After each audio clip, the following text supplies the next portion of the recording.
Today, I will deal a little bit on selling. And the reason I want to talk about selling is because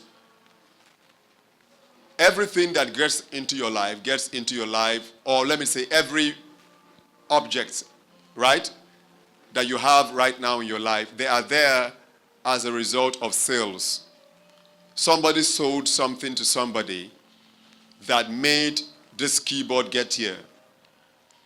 This keyboard was bought. It was sold. This microphone stand was bought. It was sold. This speaker was sold. Even when somebody comes to you and gives you a gadget like this for free, someone bought it somewhere before it could be given to you for free. And even when the manufacturer gives it to you for free, that you could say, well, he didn't buy it. He bought the parts and he bought the components with which he made that thing that he gave to you for free. If somebody distributes free articles and he gives you those booklets for free, someone paid for it somehow down the line because the papers were bought. And even if they made the papers, they bought the machines with which they made the papers. And they bought the raw materials with which they operated the machines. So it's always a selling going on. In the absence of sales, there is no profit. Your gains and your profits are anchored upon effective sales. No matter the business that you run, if you don't sell well, you won't succeed. The whole ship in that financial river sails by selling. It is selling that makes your business ship sail. So you must think about how you can effectively sell. How do I sell? What do I sell? How do I profit from the selling process? Many of us will struggle with this subject matter because you will immediately begin to tell me that you're not a trader. And that's because you have not fully understood what selling is about. When I stand on a podium to talk to people, in a way, first of all, I'm selling myself. And people have to buy that presentation of myself. And that's why it is said that they are paying attention. Because they have to pay something. They have to pay something for my presentation to make sense. If they don't buy my presentation with the attention that they give to it, then I can't communicate and I can't sell any information that I was trying to relay. So even when you deliver a sermon itself is also a sale. Because somebody has to accept what you're offering, buy it before he can take it. The scripture says, buy the truth, right? He said, and sell it not. That's about the truth. Don't make carnal profit from the truth. But he says, buy the truth. Each time there is a delivery, there is a transaction in place. And with the cost of that transaction, you are expected to be purchasing something. Even when you're not paying cash, you're paying time. And time in itself is also currency. You're paying with time. You're paying with focus. You're paying with concentration. Amen. These things are critical, and these things at the core, and these things are very important. So I need us to appreciate sales. That business that you are advertising, that you have opened, will either succeed or close down until you appreciate sales. Be a salesman. You can't open a business and plan to sit in the middle of the shop and wait for buyers to just show up. And even when buyers do show up, your communication and interaction and relationship with those buyers defines your profits and defines your gains. If you have items on the counter on your shelves that expire, if you don't sell them when you should, you will lose them. Meaning that every single day you fail to sell those items with an expiry date, you are getting closer to losing money invested in purchasing those items. So for every single day you don't make a sale, you are advancing towards some kind of a loss. And for every single day that you make a sale, you are advancing towards gain and profit. So what truly makes you successful is your ability to sell. Whether you're offering a presentation, you're selling. Whether you're trying to win over a client, you're selling. Whether you're trying to attract a customer, you are selling. Any believer with nothing to sell cannot have success. You cannot prosper with nothing to sell. Your success is anchored upon your effective ability to sell. You must always remember that. You must always remember that somebody is buying something from you, you are selling something to somebody, and you are buying from someone else, and somebody is buying from you. These transactions make up our daily living. Every single day, there is a transaction of that kind going on. Somebody's going to walk into your business. The person who walks into your business is a prospect. It's not a client until you have convinced the person to buy from you. You've convinced the person to pay. That person is only a prospect. He comes in, he asks you a couple of questions about your business, he walks away. Why you have customers? Because customers is a reflection of people who come to stores. Customers come to stores. Customers are not automatic clients. They are not automatic clients. Customers are for custom, and sometimes they just come to admire. That's customers. Some of them come to your shops, come to stores, or come to admire. And they might go until you win them and turn them to clients, people that are willing to pay.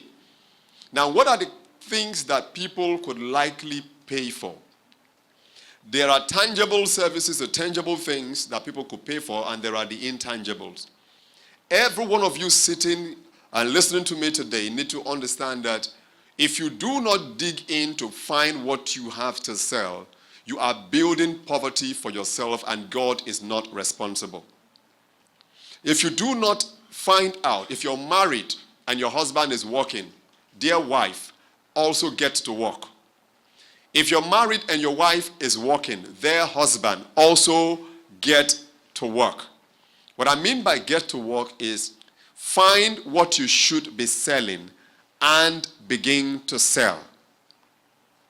The tangibles, something about the tangibles has to do with goods and physical products, hard items, things you could touch and feel. In the computer language, we refer to those kinds of things as hardware. There are hard goods, goods you could touch. I sell clothing, I sell shoes, I sell weave-ons, I sell, I sell water, pure water, bottled water, I sell water. All of these are physical items that you trade in exchange for. But those are the tangibles, the touchables, the feelables. There are also services that you sell that are not the tangibles or the feelables. There are services that has to do with services you render. Take, for example, that you are an engineer. You don't necessarily sell an item, but you have machines with which you offer services. You have a computer with which you make graphic designs. You have tools with which you use to provide services. A plumber might not sell you pipes because it's not the dealer, but a plumber can get the pipes with his tools and install a water closet, a WC, in your apartment effectively, or can raise a tank in your apartment for you, or can drill a borehole, maybe. But he doesn't have hard goods to sell to you. Sometimes we can engage them in going to buy the goods, and they will tell you that they are going to buy it from so and so shop for so and so amount. They might make something or not make something, but those guys do not sell physical hard goods. They sell the intangibles. They sell services. And we all have services to sell. In fact, the core things you sell as services are the byproducts of skills translated to business. Once skills are translated to business, they give rise to services. These are the intangibles. These are the kind of things you sell that you can't hold or feel or grab or touch. Somebody asks you, what is it that you can do? An actor on a stage is not going to sell you goods. Yes, he could film his act and make videos out of his act, movies out of his act, and then sell the movies, right? But majority of the time, it is the movie owner that has the business of selling the movies. The actor that plays the role on stage is not involved in selling the movies. He is paid for the act. He has no physical goods to deliver.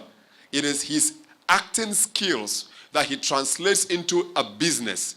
And that business is what he now puts in and exhibits. So when he has the acting skills, he rebuilds that acting skills into what? Into business. And then he sells his ability to act. Get that? He does what? He sells his ability to act. Somebody see him display his goods. What are his goods? His ability to act. Once that good is displayed and there is a movie, someone can come to him and buy his time and energy and skills and knowledge, all intangibles, meaning they are not touchable or feelable, brings him on stage and then pay him for those things. So everyone who makes money today sells something. The comedian who stands on stage and talks for 5 minutes and is paid 150,000 naira for that show as he's boarding his flight and going back has not sold you any physical gifts, but he has sold you his jokes. He has sold you his creative power to make you laugh. He has sold you humor. And humor is a commodity. Humor is costly. It's not easy to come by. And that man is walking.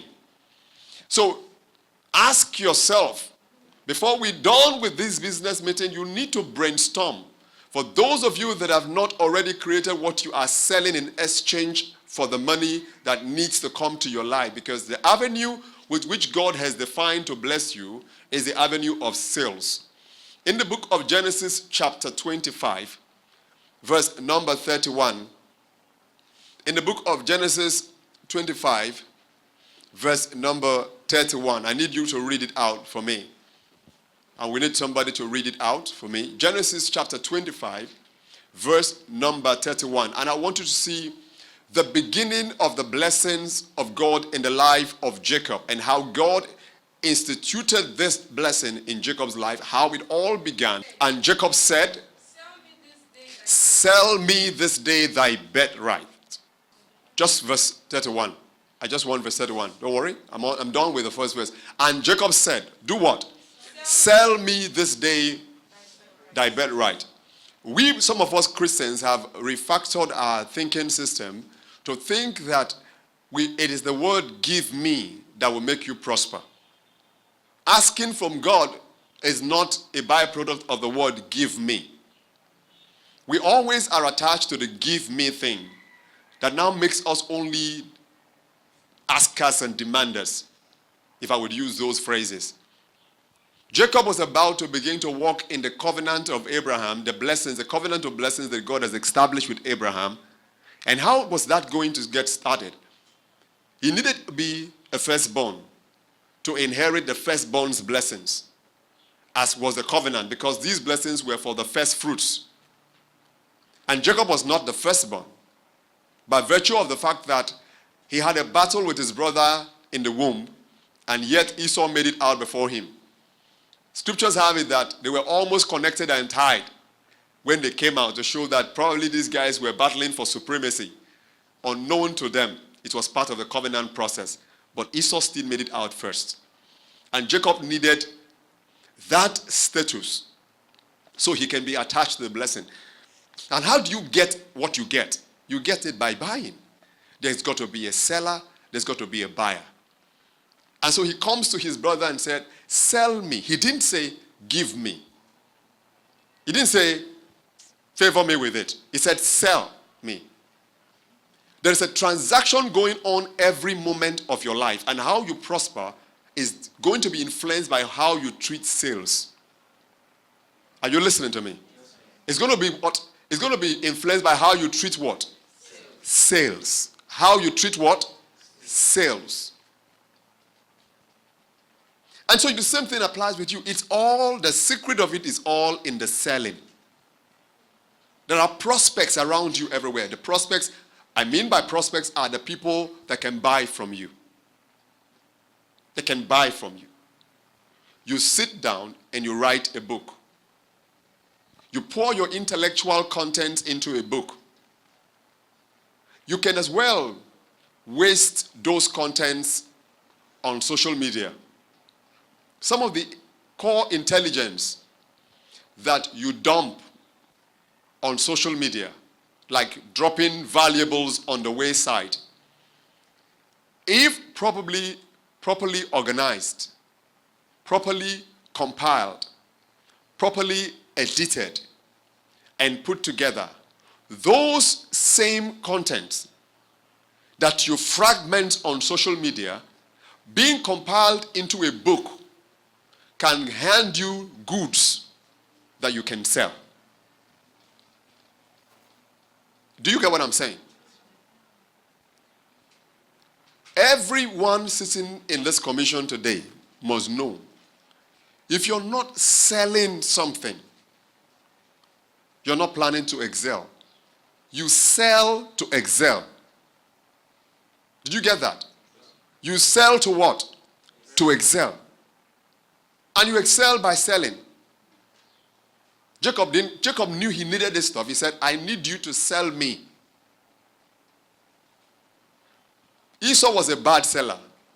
He didn't even understand the dynamics of success through selling. Somebody saying, sell me your birthright, because he didn't understand his goods. He was talking of his hunger. Esau did not understand the value of what he had, the intangible, birthright, intangible goods. What was Esau talking about? His hunger. I am dying. I am famishing. What is a birthright to me?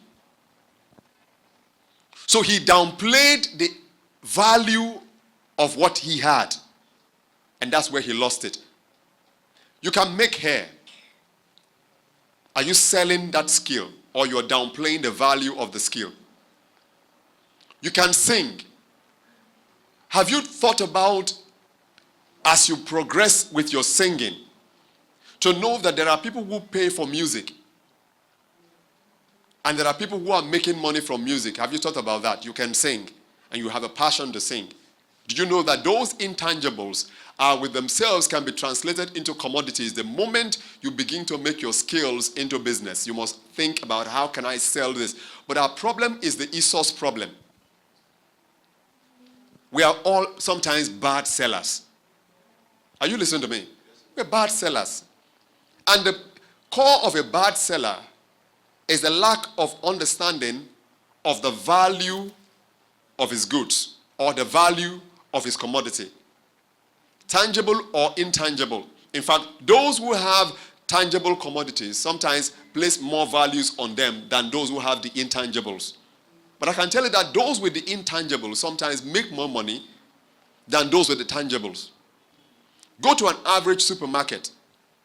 A crate of mineral or soft drink. Each time that trader loses one bottle, he loses like how much money? That is if he loses the drink alone. If he loses the drink and the bottle, he loses like how much? The value about 150, 120 to 150. So when you go to an average supermarket or a store you want to buy, you see the trader telling you to return. They will keep your change of 200 naira with them for a bottle that has a value of how much? 50 naira. I'm telling you about how the average trader, the tangibles, those with the tangibles, place value on their tangibles. And you who is wanting to drink a bottle of Coke will voluntarily leave 200 naira for somebody that is selling you a drink of 100 naira with a bottle value of 20 to 50 naira. You will leave a 200 naira change with the person. The person is not playing games with his tangibles. But those with the intangibles are the ones who are often confused about the value of what they carry. The value of your music. So before I get to this point, I need to lay out the simple points that I want to bring out. The first thing that I want to highlight to you is, what do you have to sell? Having broken down these things into tangibles and intangibles, even when you already have an existing business, is there still something you could sell? Even though you do not have a business, but right now, is there something you could sell? Take your piece of paper, your business sheet, your business script, and begin to write down possibilities of things you can sell. It doesn't matter whether they get to 10 or 20 or 50. You will gradually begin to narrow the list down. Can I sell music? If I'm a good singer, then you put it down. You can sell music. There are different places and platforms to sell music. There are Boom Player, for example. Having your song on Boom Player, you can get paid each time somebody plays the music. These platforms are available on the internet. And so people are deploying their songs there. There are lots of audio media stores, Amazon, iTunes.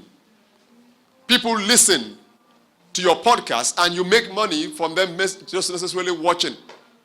Not just YouTube. YouTube is common. A lot of people now know that they can make money from YouTube. But we think, and we are made to think that maybe that's the only platform on the internet. So I can't make a full album. Great. But you have one song. That one song can give you money.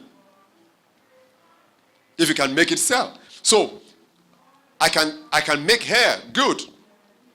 Even in your ability to make hair, there are subsets of skills that you might possess that others don't have. Because all the hair do's are not exactly the same. Because even when you go to someone and say, I can make hair, the person is still going to ask you, can you make this kind of hair? Am I right? Right? So it is up to you now to look at those diversities of intangibles in terms of skills and identify them as different sales points. So you could sell them separately. For example, when I say you could sell them separately, if somebody is coming to put a relaxer on his hair, is it going to cost the same with weaving the hair? Is it going to cost the same with weaving hair? It won't cost the same as weaving hair because you have them as separate commodities. They are all hair dressing. They are all makeup of some kind or hairdo of some kind, but they are not within the same commodity. So where you put a price tag for this commodity for weaving, it might cost more than somebody just putting a relaxer on his or her hair. You get the difference. You are identifying, not just that you're looking at your skills, and you are identifying them as commodities.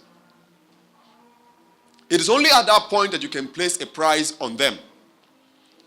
In the future months, subsequent months, as I talk about these issues of how to sell, I'm going to be dealing with this for a while until I've completely broken it down to the depth of your understanding.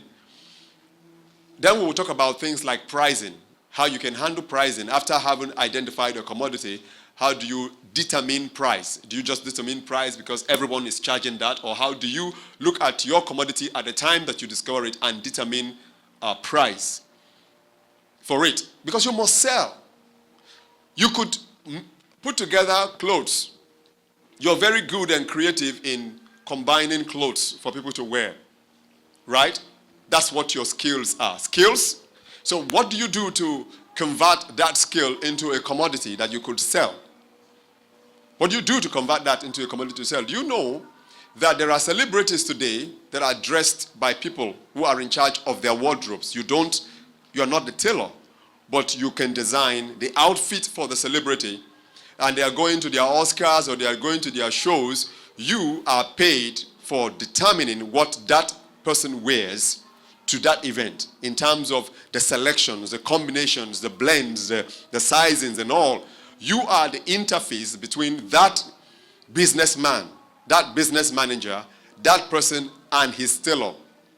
So there are people who walk to their friends who are big guys in shops and offices and they tell them, sir, I want to handle your wardrobe. Am I not dressing well? No, I know you're dressing well, but This is my gifting. This is what I do, and all that. If this man has been seeing the way you have been dressing and has admired the way you have been presenting yourself, it is easy for this person to say, okay, so what is it going to cost? No, this is just this. Maybe in a month you give this. Every single day before you come to work, we'll make the combination, we'll select, you put. Now you are going to take that man's clothes. He's a businessman. You're going to deal with the dry cleaners. He's not going to deal with the dry cleaners. His wife is not going to be involved in the laundry. You're taking the clothes to the dry cleaners and you're getting it ready. You're matching them in the hangers. You're grouping it together. You're taking that combination of collections and telling him, sir, this is for Monday, this is for Tuesday, this is for Wednesday, this is Thursday, this is Friday, and this is Saturday. Oh, I have an important meeting at so and so hotel. You haven't made an arrangement for that. Oh, you have a meeting in a hotel. So this outfit is good for your outing in a hotel. This one in-house, in office, and all that. People get paid for doing that. It's their skills. There are societies where people get paid simply from stopping a team from getting angry. Your job is just to be there. You are a communications expert. Once a discussion is becoming heated and there is almost going to be a controversy, it is the expert's job to step in and manage that conversation. And all that person is paid for is managing conversation and flow of conversation. And it's a job line, and people are paid for doing that. Everything will be given out for free until somebody treats it as a commodity. Some of the things you do every single day for free will remain as that, free, and almost worthless, because the moment you say it's free, its value decreases. Do you get me? The moment you say it is free, its value will do what? Its value will automatically decrease. So every time you want to give value to your skills, it must have a price. It needs to have a price. And you can't just throw a price on it in a worthless manner. You must throw a price on it by, first of all, having treated it in the nature or with the regard that it deserves. You first. So what do you have to sell is the first question. The woman that came to Elisha, my husband was a prophet. Oh, he feared the Lord. And all those kinds of spiritual exhibitions that we like to do around church and show that we are, super spiritual people and God is going to pour money from the sky. The man died broke. Elisha asked the woman a question. What would you want me to do for you? Now, what do you have in your house? The tangibles. Let's first of all find out if you have the tangibles in your house. Goods. Your handmaid has nothing. Nobody in this world was created with nothing. If you don't have the tangibles, you have the intangibles. There is always something that you have. So those of you who have not started your business yet, ask yourself the question, what are you doing with what you have in your house? And what are you doing with what you have in your hand? You must ask yourself this question. Some people say that, I don't have much, but I'm beautiful. If you have beauty, beauty can be translated to a commodity, right? Because you believe you're beautiful, you're going to that's insane use of your beauty. It's crazy. But there are models who don't sell physical goods. They don't sell the tangibles, they sell the intangibles. And the intangibles is not that they are offering any peculiar service with energy. It is their look they sell. People pay for what they are. So what they do is they get up and they put up very good makeups on their faces, like any other girl will do. But other girls don't get paid for putting makeups on their faces. These ones get paid for putting makeups on their faces. They make their hairs, and maybe all they have to do is wear some clothes for some fashion designers and walk on a stage, and that's it. So their looks are paying them. There is nobody that can boldly say you have nothing that can give you money. It's because you haven't been able to look out for that one thing and make it become a commodity, something you can sell. There must always be. Esther got into the palace by looking beautiful. There was nothing said about any other special skills that Esther possessed. Her look, that she was beautiful, as she was as a queen, made her a queen. rather, a girl that was nursed by a pauper, but she was able to get on that stage and turn that one thing that she had into something that the king could buy. Do you get what I'm saying? Is somebody following me? Touch your neighbor and say, are you hearing? What do you have to sell? What do you have to sell? I'm working for so and so. I agree. But working for so and so is not enough if you don't look in for what you have to sell. If they kick you out of that office, what else would you do? If they refuse to pay you at the end of the month, what else would you do? These people package, they take pictures, and it is their faces that are on your toilet soap. It is their faces that are on your beverages, your Milo drink. There's a child there. Those faces are not there for free. Those are models. They are paid. They are paid.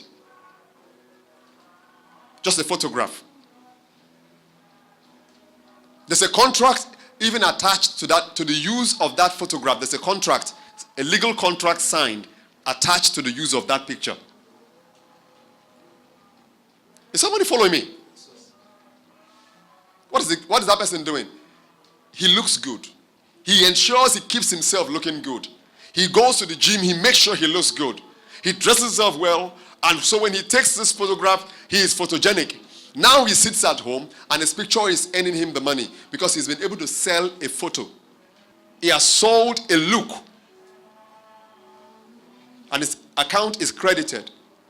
And you are bouncing on the street, acting and forming fine boy. And your fine boy is earning you nothing. Somebody is making money that probably is not as half of a fine boy than you are. But he has actually learned how to turn that thing into a commodity to sell. And now people pay him for what he looks like. Do you understand what I'm saying? People pay him for what he looks like, not for what he has done. He didn't design his face. Do you get that? He didn't make his, he didn't do much about it. He came up with that phrase, oh, we like you where you're good for this role in the movie. Am I good for the role in the movie? Let's talk how much. Now, if you don't want to talk how much, go and find somebody else that looks like him. After you have gone around and you probably don't see somebody that looks like him, you will come to him and say, let's negotiate. What is his advantage? He just looks like that. Somebody has the voice, just a voice. He has the depth. Might be ugly, might be short, might be whatever it is, but he just has this wonderful voice. And yet you want to do a narration for a documentary or for a jingle or for a TV, and guess what? This voice just rings. It reverberates when you hear it. What do you think that guy is going to do? If he doesn't know how to turn that voice into business, just like our friend, what does it do? It's just voice. Sometimes the program that sometimes the program he is booked for, people don't get to see him. He is off stage with a microphone and probably will just announce the next person going on stage. All he has is what? The voice. Some of the people that do your promos and your radios, you have not seen them. You have never even seen them. Some of you have never bothered to see them, but once you hear their voices, you know. That's why certain persons come and say, I want to do a jingle, and I would like to have this person's voice. Can you connect me to him? We say we can. It's in FM, can get you, but this is what it's going to cost you for just somebody's voice. But I sound like that. Yes, but you have not been sounding. Huh? You've not been making sense of how you sound. Somebody else has made sense of how he sounds. Go back to your business and look at your whole business environment again. Look at it one more time. Look at it again. And ask yourself, from the tangibles to the intangibles, what are the things in which I can translate into a commodity and sell? Second point you need to bring to bear. Or maybe some of these, I might not dwell that much. I'm talking about identifying your market and then starting the profits. Let me leave those two for some other time. Because I wish to be making these things in simple bits so that it will sink. So to leave us with this, I would read Proverbs 31, verse 24. She maketh what? Fine linen. She maketh what? Fine linen. And selleth it. Yes, and so she also delivers it to the merchants. Watch. Sit down. She makes what? Fine linen and does what? Sells it. So the question we are asking today is, what do you have to sell? That woman went back after the man of God. She said, well, I have a pot of oil. The man of God said, go borrow vessels, not a few. Turn that oil into those vessels as you put them in. Now, one would have thought turning oil into pots, several pots, is a miracle. Let me tell you one thing. You could turn oil and fill 1,000 pots and still be owing your creditors. Because they won't come to take oil from you. They are looking for their money. What are they looking for? Their money. And they said, if you don't give us money, we will take your 2 sons. If they were going to take just about anything, maybe they would have taken the house or the mother. They're not going to come see pots of oil and say, okay, let's have pots of oil and go and start selling for our money. They want their money. Sitting in the middle of 10,000 pots of oil will probably not define your prosperity. It's like living in a Niger Delta region with crude underneath your feet, and the people from the regions are still poor. It's as easy as that. She could have as well have surrounded herself with oil and still be poor.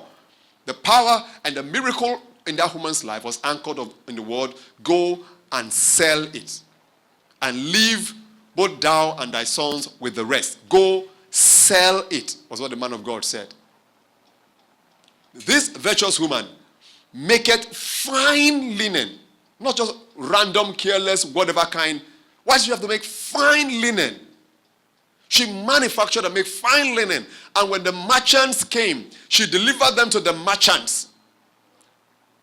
So I was about to get into the aspect of identifying your market. Because you need to know who to sell to. Your goods cannot be sold to just about anybody. You might have the most beautiful voice. You can't just walk to someone else on the street and say, I have a very beautiful voice. I want to record something for you. You pay me. The guy will say, will ask you for what now? I don't have voice. You're selling your goods to a wrong person. You don't understand your market. If you go to talk to 10 wrong persons, they would discourage you.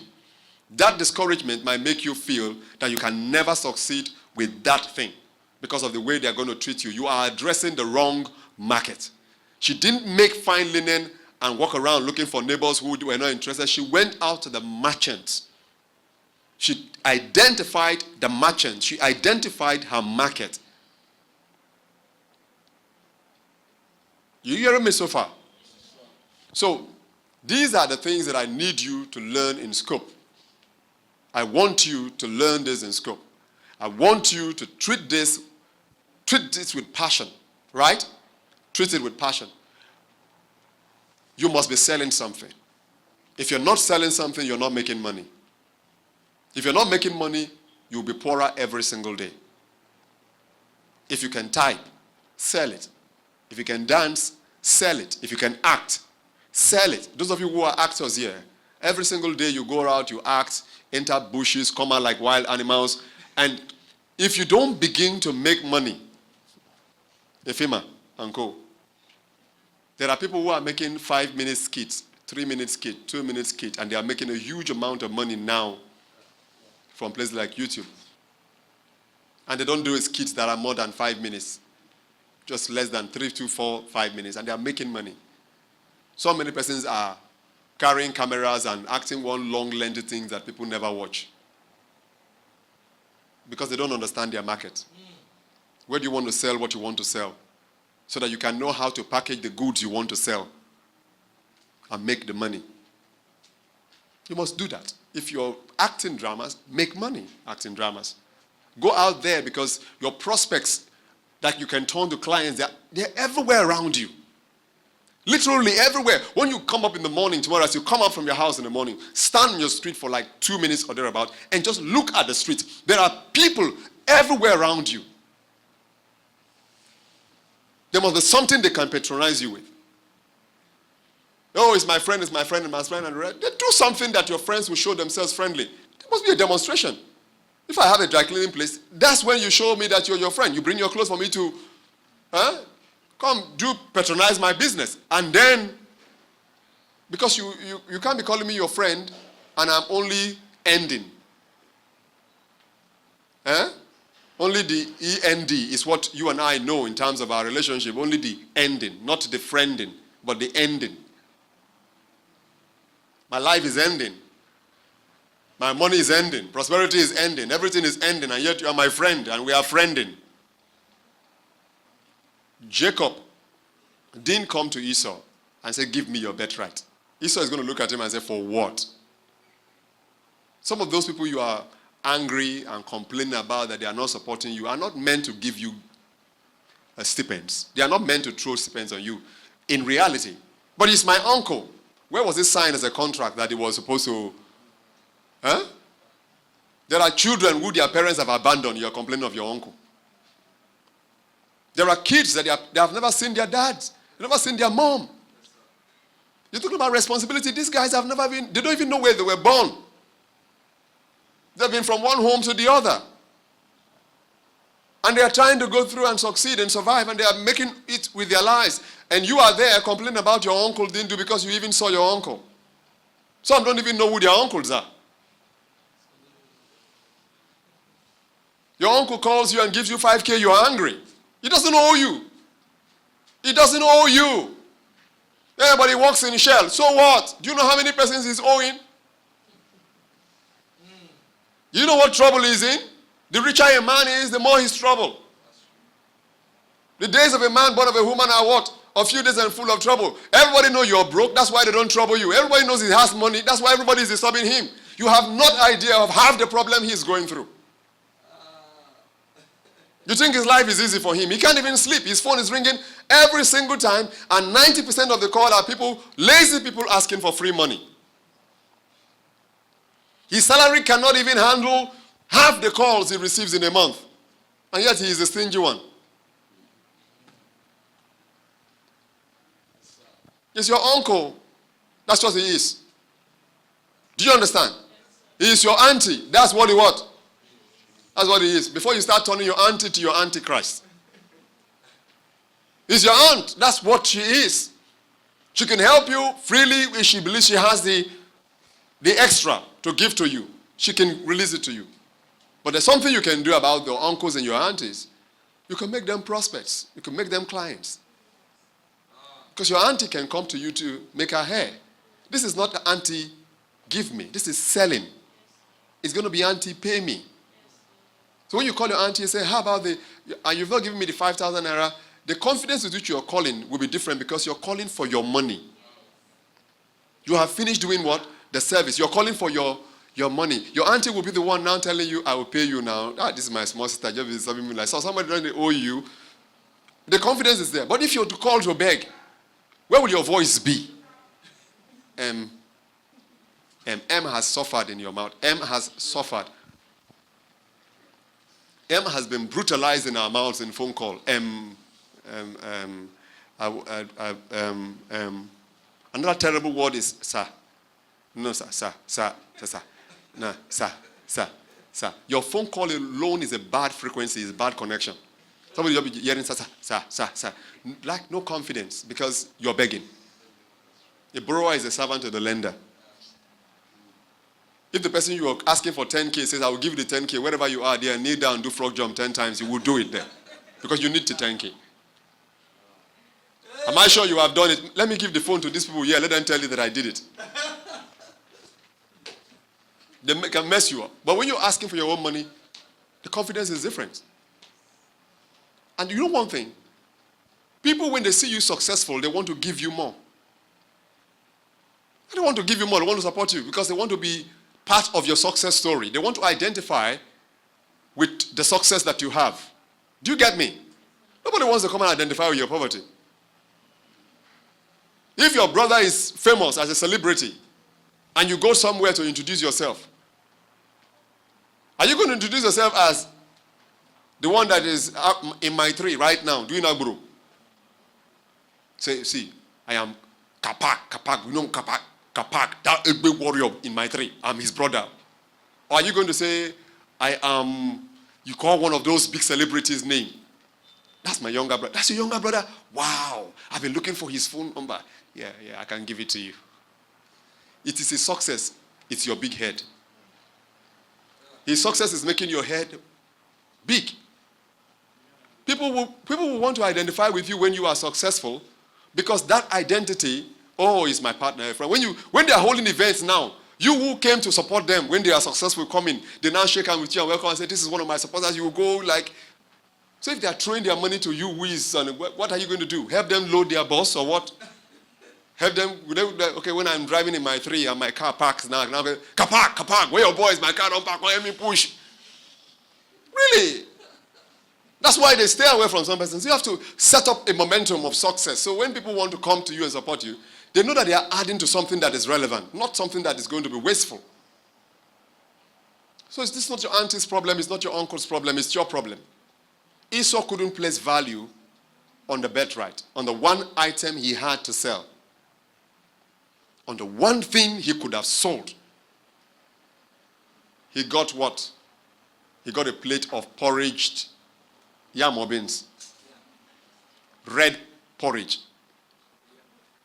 Red. Why does it have to be that red? So Jacob has actually just gone to the kitchen and emptied a gallon of palm oil into one small beans or small yam, and it was that red. And Esau likes red. When he came out from the mother's womb, the Bible said it was red. It's like, that food looks like me. Between what he had to sell and what was offered him, he said, no, just give me anything. Just give it to me. Take it. And the rest. Lack of understanding of his value. That's what every single day, some young men will be there. Their friends will come and gather 10, sit down in front of their DSTV and watch football matches and all that and everything and yell, and then they go away. Then at the end of the month, they pay subscription. Somebody came up with the idea of a viewing center. Someone said, these matches that they come to watch, I can show the matches and sell drinks. Someone said, are you listening to me? Someone began to place value on that thing. To the point that he could show 3 matches and boys are paying. They will leave their own houses that are showing the same match to come and sit with others so that they can argue. Sometimes I used to go to, I've never watched the match in a viewing center, but I've seen my friend do one funny thing. We'll just be discussing when they are playing a match. We'll say, Steward, wait. Then he will run inside there and say, this Drogba is the moon man, and the rest, they should remove him. Somebody will now shout, why they go remove Drogba? I can't remove Drogba. Drogba is in this man. He has finished. He comes back again and discussion continues. He said, this guy, he said the argument is very important. So that the next match, they will now say, okay, next match, we'll come. If they go win. See me here, he has already booked for the next match. He has created the controversy needed to book for the next match. Next man, when that guy will say Drogba no go play, come say if they go, no be him be that, no be him. You paid 100 naira just to come to prove something you could have proven in your house. In your house. There are 3-4 boys inside the viewing center meant to make sure that people argue. They don't even pay you. The owner of the place knows them. Just sit. Just make sure people argue. There's one Arsenal fan, there's one Chelsea fan, there's one Man U fan, and the rest, them just must quarrel. If they don't quarrel, someone will just abuse somebody. Say, see you, Mumu, see how they play. Mumu, you cannot win match. They say, they won't fight. Oh. They won't fight. You'll be hearing the noise from the viewing center. They won't fight. But all that noise they are making, there's only one person collecting the money at the door.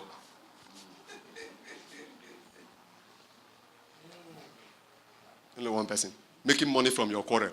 So what is the value of your quarrel? What is the value of your quarrel? Somebody is making money from your quarrel. What is the value of your quarrel? Even when you fight, say, oh, Ghana, two fighting. Police people will carry you, go and pay bail. Somebody is going to make money from your two fighting. So instead of you to be fighting in the street and somebody is making money from the fighting you are fighting, why don't you go and get a movie role and fight in the movie role? You can take punches, can't you? So if they hit you for real, you can endure it. That's what stunts meant. Do you know most of the people who receive the punches and the beatings and some of the things in the movie are not the main actors. They are called stuntmen. They replace the actors in those scenes and carry out all those fallings and hitting and blah, blah, blah, blah, blah, blah, then the main actor will now appear. He wasn't the one that fell. Or you go join boxing. No police will come to you and arrest you in a boxing field. Didn't we celebrate Joshua, Anthony Joshua? What was he doing? Fighting. What was he doing? Is boxing not fighting? Was it not fighting? That's your mate fighting. But you, every time police are carrying you like that, which you did not fight again. So you are going to go pay bail. Somebody, the policeman is there, he's going to sell you freedom. He's going to sell you freedom because you were fighting. And you couldn't use your fight to make money. Someone else is making money. The guy who knocked Anthony Joshua down, did he even look like a fighter? A whole heavyweight, everybody was big. The guy came with his belly, one pack belly, looked like somebody who just came, one secondary school boy who had just come from a drinking stuff and the rest. Just like that and everything and the rest. And knocked down a world champion. Knocked down a world champion. Bah! How many rounds? But somebody's making money from fighting. Do you understand? Those of you who are very good at making juju, and your juju is not making you prosper. Learn from your mates, Kanayo, and all those other guys. Move into a level and make the juju where the juju will give you money. If the juju does not work, at least the people who are watching the movie will pay you. And let me at this point say, I'm not asking you to go sell your mom. And like go to the house and like, mommy, I need to sell you. I'm not asking you to go sell your mom. So I have talked about the tangibles and the intangibles, so please just be aware of that. Amen. Amen. You know, because the brothers of Joseph, they went and sold Joseph. It was part of a selling. They did what? They sold Joseph. So I need to correct that. When I say find something and sell it, like Joseph's brother's mentality, let's find that dreamer and sell him. Huh? Yes, don't go sell your mom or your dad. Right?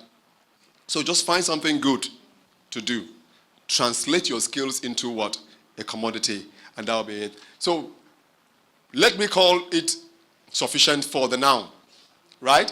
And then the next month's financial gathering, where I hope to be getting your report of the things in which you have discovered you can sell. Do you understand? Yes, sir. The things you have discovered that you can sell. Right? Now, you are into laundry. Good. What do you think you can sell? You're selling your washing skills, isn't it? You're selling your washing skills. But do you know that in the process of washing that, you can start including clothing people? That is, not buying the clothes for them, but designing their wardrobe, arranging their wardrobe. So many persons have money, but they don't know what to wear on top of another thing. You can start defining as business. Oh, I do this also. You just pay me a token. I pick up what combinations of attire for you. The first 2 or 3 times the person wears and people say, wow, this looks good, that person is going to pay you for the next one. Do you understand? Yes. Or you're going for a specific occasion. I can pick up what you should use for that occasion. You go to your catalogs, you study what people wear on things like that. It's a science. You look at it. A lot of things, you treat them like a science. Is somebody with me? So I expect to see more businesses here by next month.